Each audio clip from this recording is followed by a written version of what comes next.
Hello guys, আমি আছি কাঞ্চি বাজার। তো কাঞ্চি বাজার থেকে ভুটান কত সামনে আপনাদেরকে আমি দেখাইতেছি। এই দেখেন ভুটান পাহাড় কত স্পষ্ট ক্লিয়ার দেখা যায় কাঞ্চি বাজার থেকে একদম সামনে।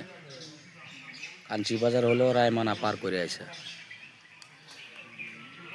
একদম ভুটান সামনে দেখছেন, স্পষ্ট ক্লিয়ার দেখা যায় এখান থেকে ভুটান। তো আমি এইরকম একটা ভিতর এরিয়া গ্রামে আইছি, খুব একদম ভিতর এরিয়া। দেখেন এই জায়গার মানুষ কিভাবে কারেন্ট টানায় নিয়ে আসে, দেখেন গুনা দিয়া বাসের মধ্যে লাগায়া বহু দূর থেকে কারেন্ট টানায় নিয়ে আসছে এরকম করে। তো এরকম করে এদিকে কারেন্ট জ্বলায়। তো এদিকে কারেন্টের তার এখনও ঢুকে নাই। এই দেখেন এখান থেকে আবার ভুটান পাহাড় স্পষ্ট ক্লিয়ারলি দেখা যায়। হ্যাঁ, আমার মোবাইলে হয়তো ভালো দেখা যাচ্ছে না, কিন্তু একদম সামনে ভুটান পাহাড়। এই গাছ গাছালির জন্য ভালো মতন ক্লিয়ারলি দেখা যায় না, একদম ভুটান পাহাড় সামনে আছে। তো এটা হলো বহুত পুরোনো গ্রাম, ভিতর এরিয়া। হ্যাঁ,